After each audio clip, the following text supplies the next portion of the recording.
Hi, welcome to the Action Movie Show. My name is Carlos, and as always with me is my associate, Manyninjas. Hello, Manyninjas. Hello there, ladies and gentlemen. How's it going? See, they might actually be able to reply to you, because we're actually live. Yes, that's sort of the whole point, except for the small problem that we don't have any means to really communicate with anyone else other than each other here. And it's basically just us and how's it going?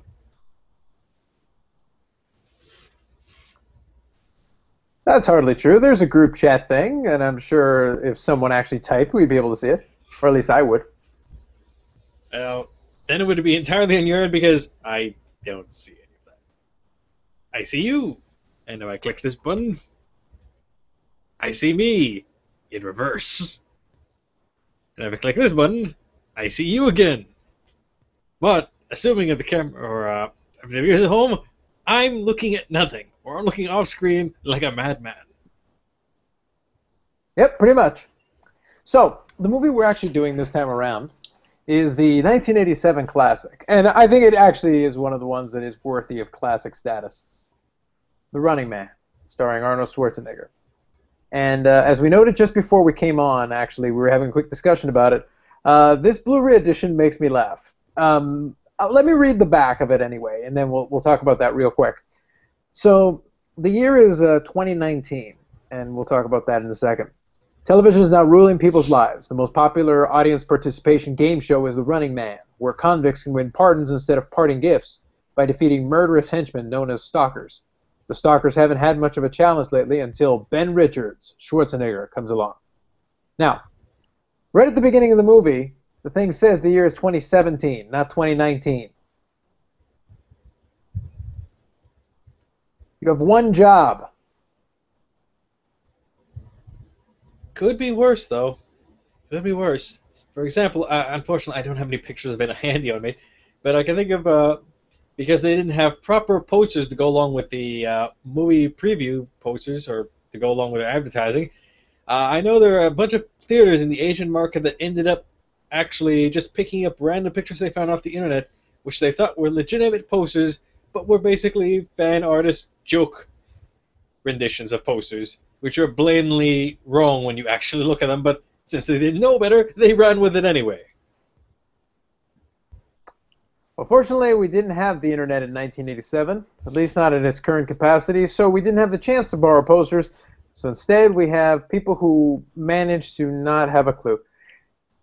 Really, it comes down to proofreading. It's not like it would have been that hard for one person to pick up on the year, which is actually in a bigger font than the rest of the description. But we're nitpicking, and this is for the Blu-ray, but let's talk about the movie. But that's one thing that struck me and did make me laugh right off the top. So, we are in a dystopian future, more or less, in the Orwellian style. So I think it's like, I'll say for my little mini review, the idea for those of you who haven't seen it, is it's a dystopian future, basically television and the state rule everything. So everything is influenced and everything runs through television. Television says whatever the state wants it to say. That's the future they're talking about. 2017 now for us is actually not that far into the future. At the time this movie came out, this came out in 1987. So for them, 2017 was 30 years in the future, and like always, we look ahead and think, you know, whatever you wanted to think. It was funny looking at it now, almost 30 years later, is that 2017 looks an awful lot like 1980s, which is when the movie was made. And what made me laugh is that they really made no attempt whatsoever to make it look like it was supposed to be a future. It more or less looks like the 1980s being representing the year 2017, which is pretty fantastic. So, you know, there's something for you. And then tossed in a hinge of Gladiator, because your game show format is, by the way, instead of being slaves, they're prisoners who have the chance to fight for their freedom for the entertainment of the masses. So it really is, you know, a little bit of Orwell with a little bit of Gladiator. So that's basically, you know, your kind of mini concept synopsis. I will give them the benefit of the doubt, though. I would have to agree that television, especially with what they've been airing on a lot of stuff as of late, technically has ruined everything. Honestly, have you seen a lot of TV as of late? Most of it is pretty goddamn awful. I'm gonna be honest on there. And some of the stuff on the reality shows they were joking about here, it not exactly too far fetched considering some of the junk that you've probably been able to watch over the past few years / decade and such. So, well, actually, I was going to make the point that we're 3 years away from that 2017, and the thing is, like, at the beginning, to set the stage, they have a nice red screen where they have the little scrolling text explaining the world that we're looking at. And I didn't copy everything down, but just the basic short version is like, in 2017, the world economy has collapsed, natural resources and oil are in short supply. So check. Basically, yep, check and check. That's pretty much, world economy hasn't collapsed, but It basically, it took a heavy beating, and honestly, the fact it wasn't called a recession, but for a lot of people, let's be honest, it kind of felt like one. And quite frankly, things haven't fully turned around or really turned around since. So, okay, you know what? Close enough. Check. yeah, you know what? It's a completely different podcast. It's a much longer discussion, but let's just put it this way: if the current financial system continued as it currently is, we'll all be fitted for Running Man suits soon enough. Sponsored by Adidas. Well, I'm not. I don't learn a lot of it on this particular show, but I'm already used to wearing quilted materials anyway, so that's not too much of a stretch for me. I'm gonna be honest. Indeed. So, quick, short, non-spoiler review for those of you who don't want the spoilers for a 30-year-old movie. Short version. Really, really kind of a fun movie. Certain things of it does feel dated. When you look at it and you watch it, their future was 1980s. It feels 1980s. Like, it might as well have been set in present day, but they had to try to make it a dystopian future, so they say, oh yeah, it's the future. It's the future. But at the same time, considering what they were trying to do, and considering it is an action movie, so you're not going to have usually a lot of impressive plot, they did make some solid points about. It was sort of a social commentary. In the end, the main villain makes a solid point that everything became about entertainment, and it is about giving the people what they want, but at the same time sort of deciding what they want and angling them towards what you want them to want, which is not that far off what a lot of the role that media and television are playing today. So it actually is kind of relevant, the way they ended up putting it. I don't know if they thought it through quite that far, but accidentally or intentionally, they did end up making a couple of interesting points by the end of the movie in just the way they did it and the way they presented it. Under the big backdrop of this is an action movie, and we're going to have Arnold Schwarzenegger doing what Arnold Schwarzenegger does. And we gave him some colorful villains to go along with it, to kind of make it all, sprinkle it together. Basically, what we're saying is, while a lot of it is unfortunately present at this current day, at least on the bright side, it's not to the point where this thing is almost already here as much as during what we mentioned during the RoboCop review, which is terrifying in how accurate it actually was compared to present day. We're not at that point yet. At least that's the bright side. As for my own non-spoiler review, technically the backstory behind that, the whole setup for the film, it's a little flimsy on certain parts, but the overall film is actually a really entertaining film as a whole. All the action sequences are pretty well handled on there. Schwarzenegger as the main star, well, it's a Schwarzenegger film, so you get exactly what you expect with Schwarzenegger, and generally a good setup there. The writers who put in a bunch of Arnold's lines did a pretty good job setting up something that panders to what his audience expects, and quite frankly, he is able to deliver really well. The colorful villains do help a lot, adding on to the general feel of the whole game show setup they have there, just because everything is so over the top. It feels appropriate there, although with the way the game show setup is held, it is a bit on a dated model specific to that era. But you're willing to forgive everything on that part because it's still more than entertaining enough in order to compensate for that. And yeah, I would easily recommend the film on that front. But we'll talk about more about that for last thoughts. Absolutely. So just to start off, you know, now moving past it into the actual plot of the movie and the spoiler part. So those of you who don't want the spoiler part, I would highly recommend it, and you can stop the video. Those of you that want to keep going, you know, you can always come back as well. But those of you that are interested, the synopsis is simple. It's a game show. It's a game show that was created to go along with you're using prisoners as entertainment. It's very much, like I said, it's like a gladiator kind of situation, along with the dystopian future. And also, it kind of borrows the idea from the newer Death Race movies, because it was almost the same principle. Death Race 2000, I think, had the same idea as well, but I haven't seen Death Race 2000. But I have seen the newer Death Race movie with Jason Statham, and it was the same principle. You had a show that was using convicts in it. You're promising their freedom in exchange for participating in this event that almost has a 100% mortality rate. And very much like it, nobody actually wins. Even if they're going to win one thing or another, they don't win. That's the whole premise. And because of that, you have your villain being your host, the network itself, the government, society. In this case, you sprinkle in a little other elements because you have a resistance movement. Because it really is, it's a dystopian future.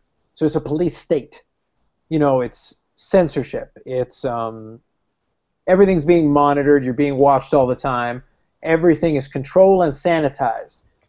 Everything is designed to pacify the public and keep them under control. So even the show itself, the form of entertainment, is designed to pacify and control the public.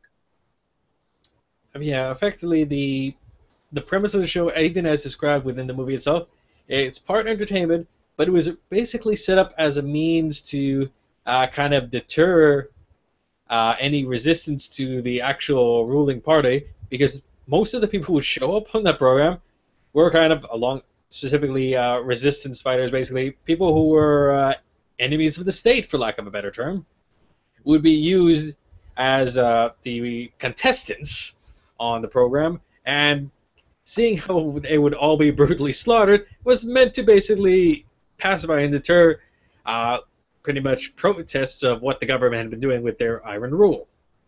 And of course, just because it was long-standing enough, they also kind of use it as a kind of their state-sponsored entertainment during the evenings. Between that and the other various shows that they were kind of jokingly hinting at and talking about within the course of programs, like Climbing for Dollars, where we effectively have people trying to do what would later be described kind of as Fear Factor-esque events, of course, with people getting slaughtered. But basically, I think the actual Blu-ray presentation here did a really nice job with including an extra little documentary talking about how these reality shows tend to operate, although the reality shows they're talking about did come quite a few years after the fact from when this movie itself was recorded. But a lot of the stuff they talked about there was applicable to what they did in this film. So you could almost suggest that some of the stuff here helped inspire some of the later reality show format there, although in terms of where to grab inspiration from, that seems a little dicey. I don't know what you're talking about. I would totally watch the Climbing for Dollars show. The man got eaten by dogs. That's all I'm saying. Yep. Eaten by attack dogs. Yeah, I think they were German Shepherds off the top of my head. Whatever. No, they're probably German Shepherds. Point is, eaten. I did enjoy, so that's the overarching theme. I did enjoy that in the movie they did manage to get little jokes in. Of course, they did the one convention that is my personal favorite in a lot of these movies. And the 80s was great for this because you'd have moments like this. initially, when you get to the point, the way you establish Arnold Schwarzenegger's character is that he was a police officer. And specifically a police officer who's put in a situation where he's told to fire on a defenseless crowd during a food riot. You have to keep in mind this is a dystopian future. Supplies are scarce, so there's going to be food shortages, hunger, and this in turn creates discontent. So you have basically a food riot. You've got people who are protesting, the fact that there aren't enough resources to go around, the shortages. So he's ordered by his commanders to open fire on the crowd, effectively killing them and pacifying them, to get rid of this problem. This is how they decided to respond to it. He refuses to do so, so he ends up fighting the guys in his helicopter. They take him down, and in order to deal with him, they edit the footage in such a way so that it looks like he's the one who opened fire on the crowd. And the government is so appalled that they throw him in jail. Eventually, after a prison break, he gets recaptured, and that's how he ends up being offered the opportunity to volunteer. And I put this in air quotation marks, to volunteer for the Running Man show. Now, part of the reason they pick him is because he's a big guy, he's a bodybuilder, he looks the part of a guy who could last in that kind of a show format, which, bottom line, the show people, they only care about the ratings. That's why they wanted him. So that explains why he ends up there. Along the way, he ends up meeting up with the resistance fighters, who are very skeptical of him at first, but he ends up working with them. I had actually forgotten about that part of the movie. I had forgotten that they had met him earlier in the movie, and then they do the prison break together, which sets them up to be partnered up later on. And the way he meets the love interest kind of in the movie is that she is living in the apartment that his brother was living in before his brother was taken away. And the reason she finds out that he is a criminal is because in the 80s movie convention style, she is watching her TV and seeing an infomercial by the first appearance of Jesse the Body Ventura, former WWF wrestler. They're interrupted for a news bulletin which specifically covers exactly what we need to know in order to establish that she should be terrified of Arnold Schwarzenegger, because she takes everything they say right at face value. But the timing on it is perfect, that they go to describe him as, he's at large, he's the butcher of Bakersfield, right before she sees him for the first time, and then is terrified. I would personally imagine I'd be terrified too if I'm just exercising in my own apartment, listening to Jesse Body Ventura, because when you're talking about exercise, you want to hear someone who introduces it by talking about, are you ready to feel pain and suffering? Then we're going to begin my exercise routine right now. And then suddenly, mysteriously, silently out of nowhere, a giant Austrian dude pops up out of nowhere.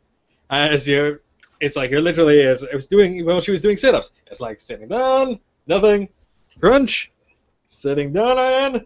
Holy shit, where did this giant guy come from? Why is he wearing sunglasses? And a leather jacket? And ask me where to find Sarah Connor. Stop it! No. Never. No.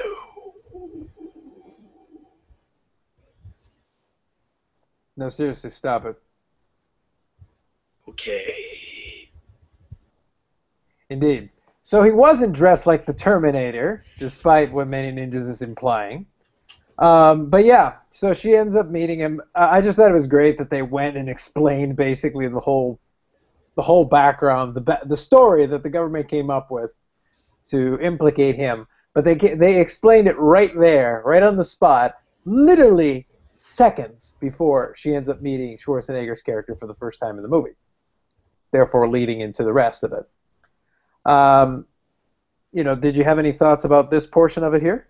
I believe I went in my notes. I believe newsflash, exposition, then terror. Yep, that pretty much sums it up. That's pretty much it. It was gloriously. I love when they write stuff like that in explicitly, like, we have no other way of establishing this really quickly. So what's the fastest way we can do it? Just have somebody say it. Just directly. There's a large Austrian man who will come around. He murders people. Be afraid of him. All right, now back to your program. And then he shows up. It's like basically it's like newsflash. We're going to tell you something because it's like we don't have a better way of telling us. So we're going to tell you there's a big burly dude, and you shouldn't be afraid of him because he's going to pop back into the scene any second now. And back to your regular program.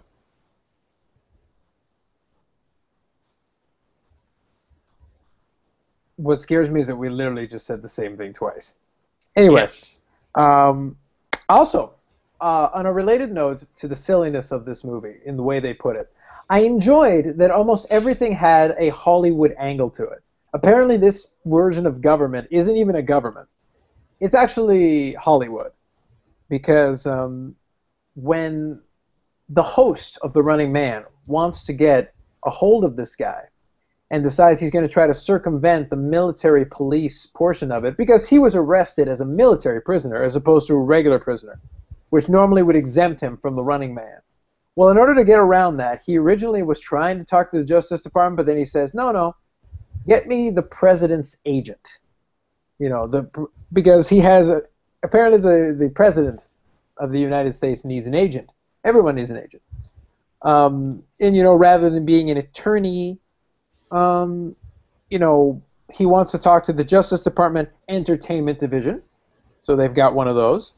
And when Schwarzenegger's character is recaptured, he doesn't have a court-appointed lawyer, but he does have a court-appointed theatrical agent, which is very important. I know that if I'm ever imprisoned, I would like my court-appointed theatrical agent at my side to negotiate my rate.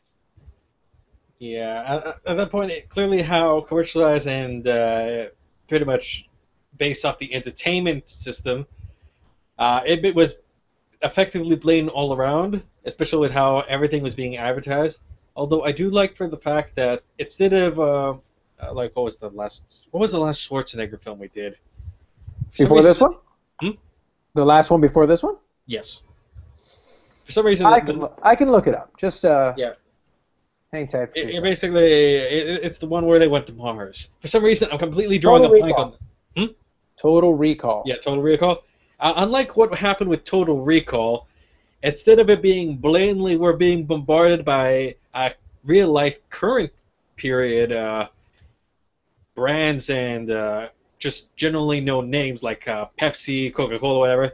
No, they at least decided to put the effort to make up some fake names and brands in order to go in there. Cola, I believe, was the one that was being used throughout most of the film.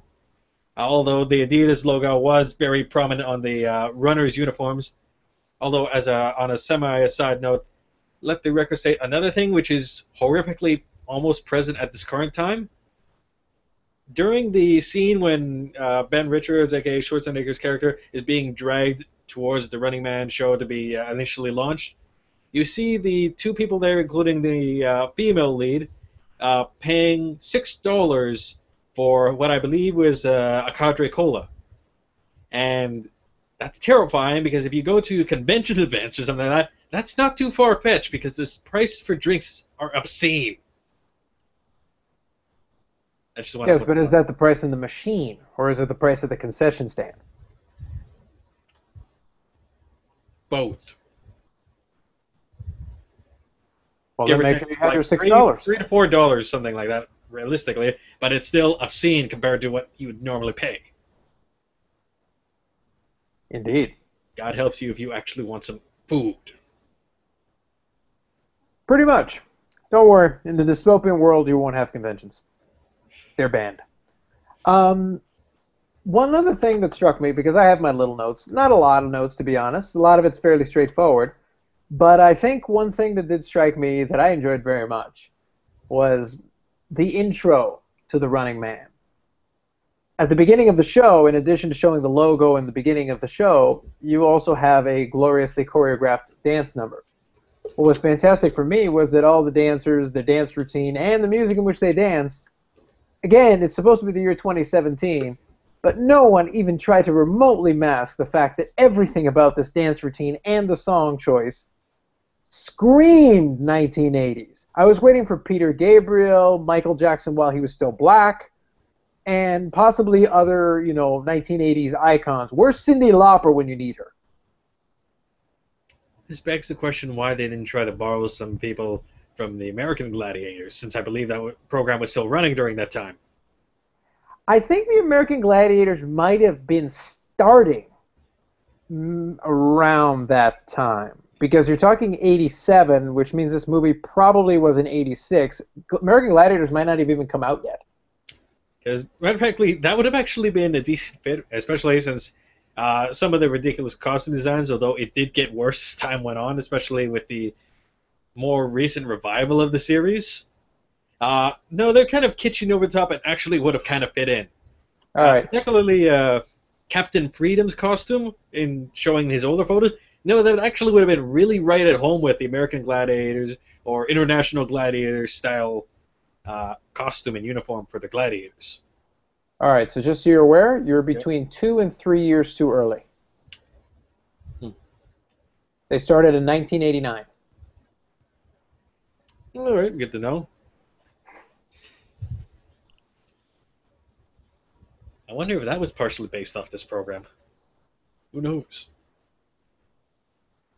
I wonder if the chainsaws were cut. I wouldn't have minded the chainsaws. That's unfortunate. Indeed. Family friendly programming my ass. Family friendly. Anyway, so we talked about, a little bit of random exposition. That was nice. You know what? I enjoy that this is the second consecutive movie in which we have Sub-Zero. This is a very different Sub-Zero than last week, but Sub-Zero nonetheless. Yeah. Technically, this Sub-Zero, I would say, lasted longer than the last one from the previous movie, but it continues the trend of anything named Sub-Zero getting jobbed in movie format. For some reason, if your name is Sub-Zero, unless you're a very particular one, the second one introduced in the MK series, bad things happen to you. No matter what happens, you're screwed. And I have no idea why that is. Although, I wouldn't say that the Sub-Zero in this film, despite what the one guest who introduced the character, or asked for the character, or that stalker, I don't think I'd describe him as cuddly. Cuddly is not a word I'd use to describe that guy. How do you know how friendly he is? He might give great hugs. I'm thinking, no. Although now that as a side note, here's a serious question. Considering that you see, I can't remember the character's name, but you see one of the characters, one of the runners, walking away while carrying Sub-Zero's hockey stick, his razor sharp hockey stick. Why did that get dumped in the middle of that scene? Or by the time that scene was done? Would it not have made sense to keep the hockey stick and use it as a potential weapon for later, and maybe do the same with the chainsaws for that matter, since Buzzsaw happened to have a few carrying with him, and maybe use it to help yourself later on. Is that against the rules? Or do these rules matter when you have people trying to chase you down and kill you? No, keep the goddamn weapons. In fairness, I think this is a action movie good guy comparison, unspoken rule. It's very much similar to when we did the movie with Steven Seagal and Stone Cold Steve Austin, where Steve Austin incapacitated a guy. You had his automatic weapon in his hands and then left the guy, not dead, but unconscious, with his weapon still loaded and with his weapon still in his possession, so that he could come back and use it later. So what you're trying to say is evil stands a chance of winning in something because good is stupid or uncreative? Is that what you're telling me? Dark Helmet was right. Yeah. Yeah, he wasn't that. I don't know with these people. Also, bonus points to any of you who get the Dark Helmet reference. Let's see. Okay, we'll cover that weapon thing. Also, speaking of things which are generally silly, Yeah, well, it's impressive that the Resistance apparently had a hidden base inside the Running Man game zone the whole time. Realistically, considering how they had stuff left in kind of in the field, including the bodies of the previous season's winners uh, being hidden on the game zone site, why would they have not checked around to make sure there wasn't anything else possibly incriminating for them lying around, and maybe stumble across a base where you would have had to have people be able to sneak in and out of, that's covered in cameras in basically all different angles? How did they not notice resistance there?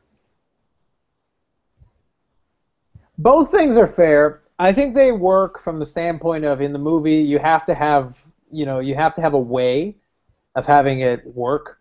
You've got the resistance has to be there as part of it in order to tell the story they want to tell. As for leaving the other bodies there, that's just some lazy ass work. That's just some, house cleaning dropped the ball on this. The problem is they're not in a union. They're getting paid minimum wage. They're lazy sons of bitches who didn't want to clean up the charred corpses. No, well, they weren't charred enough, clearly, because they were there. The bodies were decomposing, but they're still present. If you had charred them or tried to burn them, there wouldn't have been anything to look at. Yeah, it's just laziness. Just pure laziness. That's all it was. So I think that covers that. I'll be honest with you. In terms of the movie plot, it's straightforward enough that we've addressed the main things on it and had a little fun with it in the process. But let's talk about this for a second. So your guys that you're facing, that Schwarzenegger is facing off against and running away with his friends, are known not as gladiators, but as the stalkers. So the stalkers are the people that are following them or trying to kill them to win their end of the game show. They're, your network's champions, so to speak. Let's talk about a couple of the stalkers, because I think the characters that they came up with in the over-the-topness. We did discuss Sub-Zero briefly. Out of the ones we saw, what was your favorite stalker? All right. Let's see. No, technically, they all had their, I'd say loosely, their merits for the most part there. Sub-Zero is obviously, as the first one really introduced there, very short on lines. In fact, I don't believe he had a single spoken line during his stay in the film. So there's not much, aside from his general introduction on the battle fight, there's not too much more you can say about him. For Buzzsaw and Dynamo, it's clear that Buzzsaw is clearly on something. Probably a ton of steroids among those things. And just is a little bit of a screw loose, putting it lightly there. And of course he gets pretty much chopped in half by his own chainsaw. Well, the primary one, not the secondary ones, which he apparently has there just for decorations because you never see them actually used. But generally the fight sequence with him is entertaining enough, and he seemed a reasonable enough threat, at least during his stay there. Dynamo, I can say easily of my favorites there, Dynamo is not among them because, okay, you just have a rather large fat guy in an electric suit who likes to sing a lot, and it effectively is the joke of the film, for lack of a better term. For the All right, stop right there for 1 second. Yeah. I just want to say, I actually enjoyed Dynamo just because, in order to picture Dynamo, we don't have a picture here to show you at the moment. Usually we'll have a couple of slides we'll throw up on the screen. In this case, we don't. But if you want to picture Dynamo, think of what would happen if we merged the Kool-Aid Man, Pavarotti, and a light bright machine. If we took those three things and merged them, that's Dynamo. Effectively, yeah, no, that maybe a light bright machine that was a deadly light bright machine because of the electricity and such. Has to be deadly at least.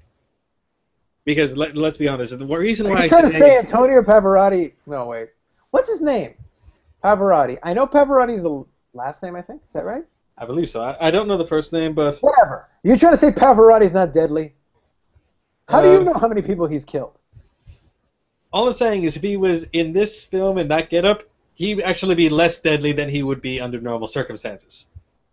Because he wouldn't have the glaring weakness which got introduced in the later parts of the film. But before I get that, alright, so you have this guy. He's pretty much introduced by singing and electrocuting someone in the background. Okay.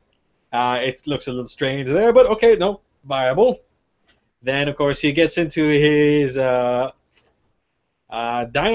mobile, which is basically just kind of like a low-to-the-ground racing cart, which he gets overturned in, and his fat ass gets stuck in there.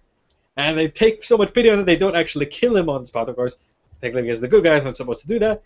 But, of course, this leaves him open to show up later in the film.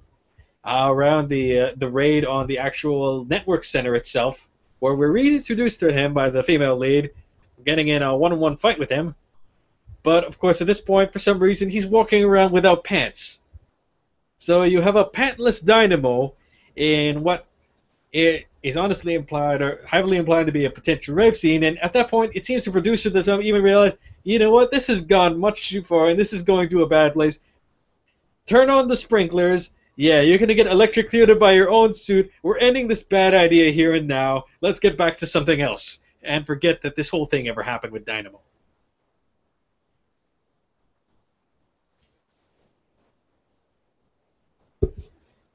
I just enjoyed letting the reactions soak in for a moment. Yes, yes. Alas, Dynamo dies, being electrocuted, wearing his light bright suit with no pants. I don't even know. Getting away from that, you got to admit, though, even though clearly Dynamo was a bit of a comic relief there in the whole thing, it was a pretty sweet Dynamo mobile. They should have stolen the car. If it wasn't for the fact that unfortunately the fat man was stuck in it, which additionally no one explains what happened to the Dynamo mobile, and they had his retrieval taken care of off screen. Which is unfortunate because they could probably use an extra moment, an extra cheap laugh, showing them having to write the damn thing so they can get him out of it, and probably needing a team of people to do so. But yeah, no, the whole thing kind of got silly there. But enough about Dynamo. Moving on to the next stalker that was introduced, we have Fireball, which is, okay, you have a guy who's pretty much running around with a flamethrower and a set of jetpacks in a large metallic silver suit. Who, Played honestly, by the great Jim Brown. Yeah. Which, honestly, especially considering the size, is relatively on par with Schwarzenegger himself. He looked the imposing part, and especially during the later bit of the medium part of the chase, middle part, you have him literally walk through a series of flames from some stuff he just blew up prior, like it was nothing. I was like, you know what? No, legitimate threat. Of course, then it ends a little bit after him pretty much getting or trapping the female lead in the room with the last year's winners. Effectively gets caught in an ambush by Arnold's character, and I can't remember, what was the one-liner that Arnold used for that one? For which one, sorry? For Fireball's death. Oh, jeez. He basically tossed the flare in while Fireball's I think he just said, "Do you need a light?" Yeah. Yeah, so he gave him a light, all right. And because of the whole broken gas line and obviously all the fuel leaking everywhere, basically you had an explosion, which, despite the fact that everything had been in an area that was cordoned off, they had the explosion caught on camera. Although if they really had done this on camera, everyone would have seen the dead bodies of the last year's winners. So how the hell does that work out? I have no idea. I think what's funny, though, is that, yeah, they were able to... I'm just on you at the moment, so just checking something on this end. I do think you're right. It was kind of weird that they would have the cameras there, given that it was the perfect spot for their evidence to be located. And then they would have the cameras on it and actually allow the cameras to roll and record, which would strike me as the dumbest thing you could possibly do at that moment. Even directly after, when they faked the deaths of all the remaining runners, they had to spend at least a few moments to doctor the footage. So it doesn't seem like they'd be able to doctor out the bodies on the fly. So why would you show that thing to the audience and both at the studio and the audience at home. I think that's an actual oversight now that I think about it. I think the way that the show is being run though is that they would say they're going to something live, but in reality somebody would actually be watching it and then they would cut in at the appropriate moment. Although to be fair, if Fireball had been successful, if in his plan, they would have had to edit the footage to get rid of the bodies to explain why, which was the only reason that they were in that room in the first place. So they'd have to have edited it out the same way.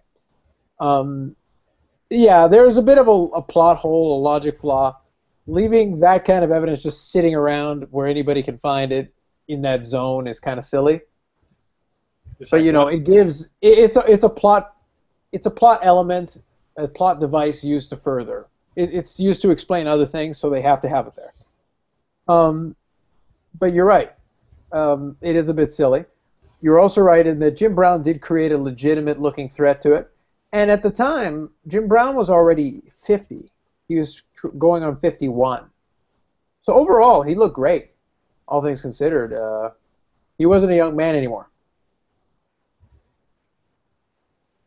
Yeah, and realistically, that's the last Stalker that was introduced, because although they were hinting towards Jesse Ventura as his role as Captain Freedom, they didn't go through with it, because, quite frankly, Captain Freedom's character did not want to wear the ridiculous set of armor that, quite frankly, seemed to constrict more movement than anything else, and was effectively a death trap, so he was the only intelligent one in refusing to take part in that stupidity.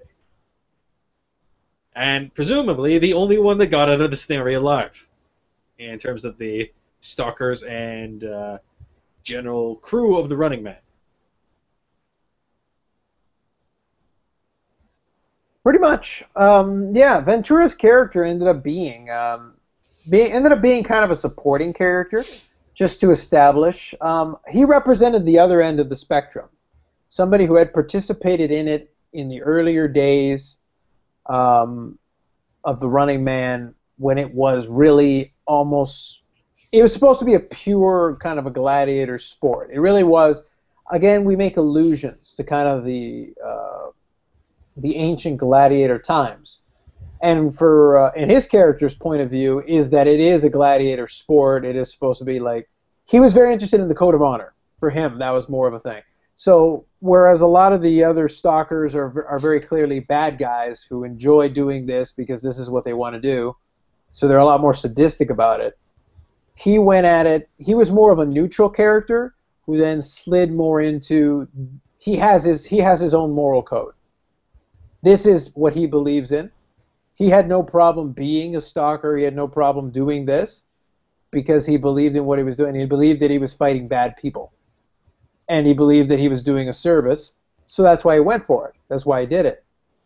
But then when you tried to put him in this position where he was like, I'm not going to do this, and I'm not going to do this stupid gimmick for just TV and this dumb stuff, I'm not going to participate in it. So he walked away from the whole thing, which, you know, was fine for his character. And for Jesse Ventura himself, following the tradition of other movies where we've talked about it, he also would be working with Schwarzenegger again, because the same year, he was in Predator as well. Yeah, which, quite frankly, it works out because, especially at that point in time, Jesse Ventura was still a very imposing figure. So yeah, no, he was kind of a proper fit for his more limited role here, although obviously they had to record something to show the quote-unquote flashback footage, which was used for the later doctored footage. So obviously there was at least some performance aspect for him in this current film. But generally, between his general physique there, it also made him more believable for his later role in Predator as one of the various people within the army group that Arnold and company came in that basically got slaughtered by the Predator later on. But that's for another day, if anything, when we're going to talk about that one. Absolutely. So did anything else strike you about the movie?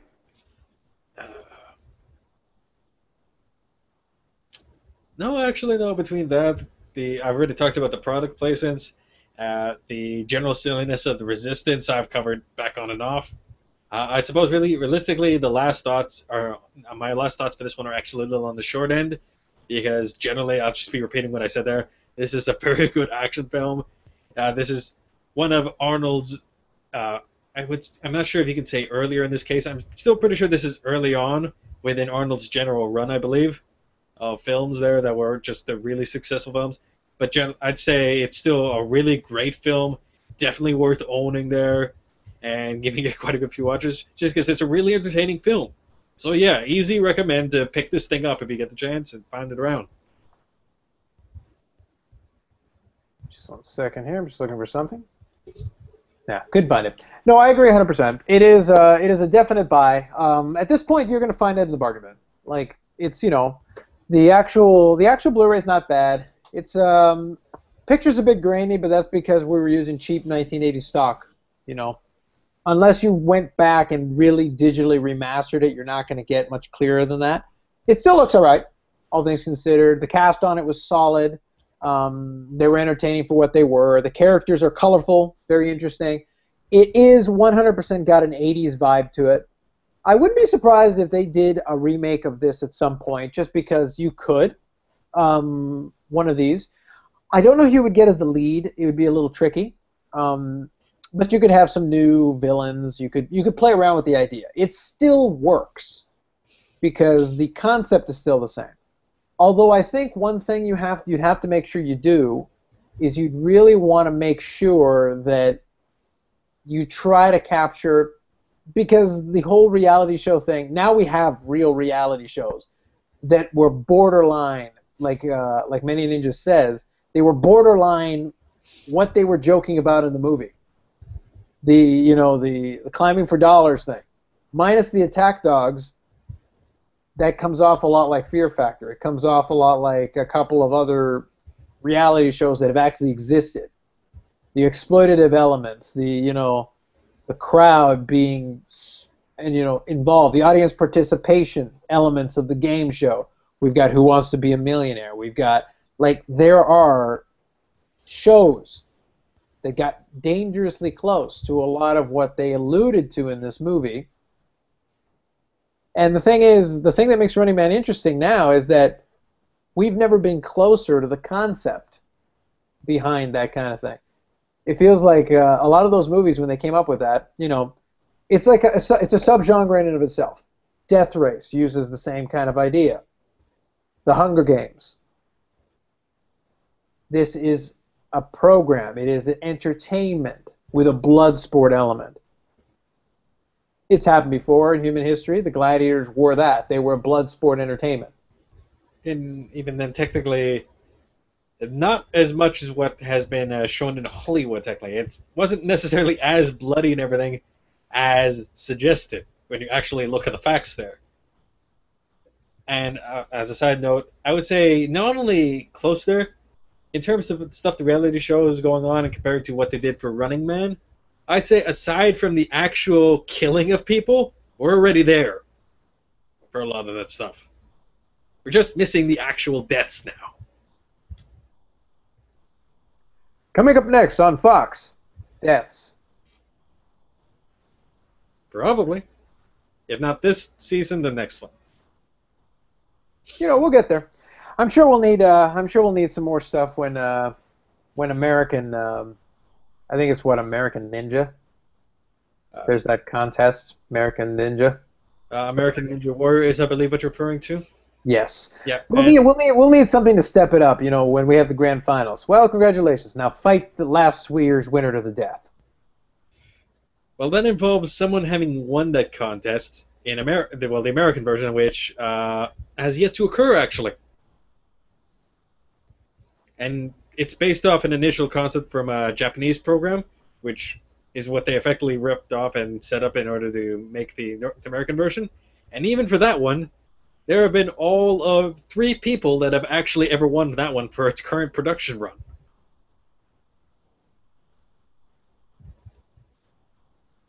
We're going to have to come up with a blood sport way to put it in there.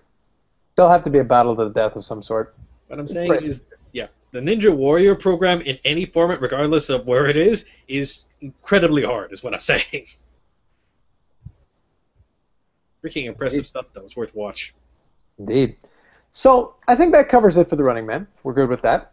So let's go into, we'll discuss where we're going to go from here briefly. Before we do, though, shameless plug-in. All right.